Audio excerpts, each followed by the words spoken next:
So, you've probably heard the term PE ratio thrown around in the investing world, right?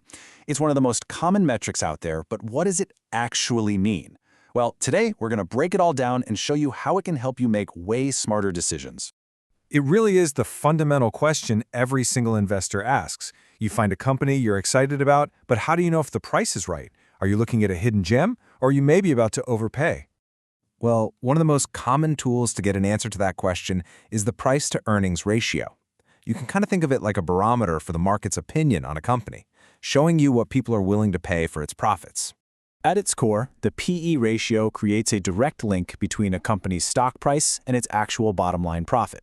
So for example, if a company has a PE of, say, 10, it just means that investors are willing to pay $10 for every $1 of that company's earnings. Simple as that. You know what? The math here is actually super simple.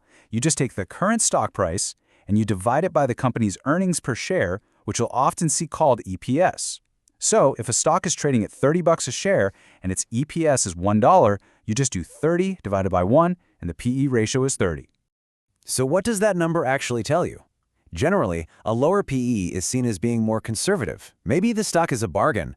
But you got to be careful, because it could also mean the company's future looks a little shaky.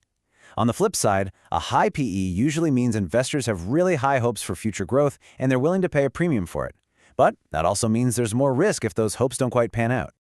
Okay, so let's dig in a little deeper here, because it's not quite as simple as one single number.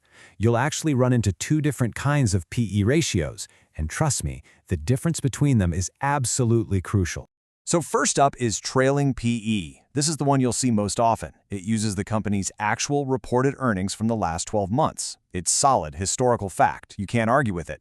Forward PE, on the other hand, is an estimate. It uses what analysts project the company will earn in the next 12 months. So it's all about future expectations. And this is where things get really powerful for you as an investor. See, when you compare the two, you get a clue about the future. If that forward PE is lower than the trailing PE, it signals that the market expects the company's earnings to actually grow. And that single comparison, it can be a really powerful indicator.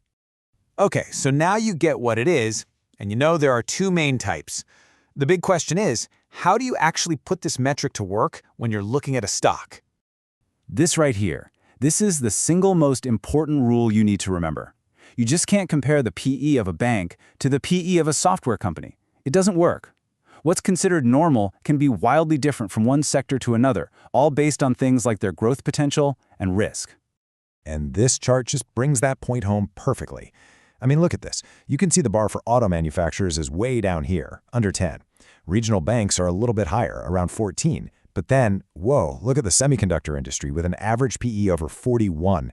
It just goes to show you that a PE of 20 would be pretty expensive for a car company, but it could be a total bargain for a chip maker. Context really is everything. All right. Now, while the PE ratio is an incredibly useful starting point, it's so important to understand that it is not a magic bullet. It has some really big limitations that you absolutely need to know about.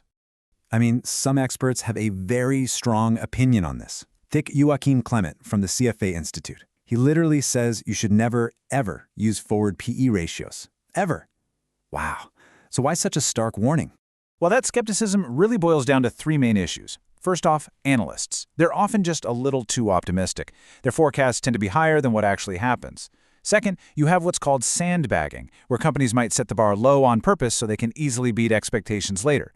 And finally, the earnings themselves can sometimes be tweaked with accounting adjustments. These are the risks you're taking when you rely on those forward-looking estimates. But, to be fair, there is a really strong counterargument. I mean, investing is all about what happens in the future, not what happened in the past. Some people argue that using a trailing PE is like driving a car while only looking in the rearview mirror. The forward PE, for all its potential flaws, is at least trying to look at the road ahead. And you know, beyond that whole forward versus trailing debate, the PE ratio itself just has some major blind spots. It doesn't tell you a thing about a company's debt. For a fast-growing tech company that's pouring every penny back into the business, a high PE can be pretty misleading. And it just can't capture the value of things you can't put on a balance sheet, like a powerful brand or intellectual property.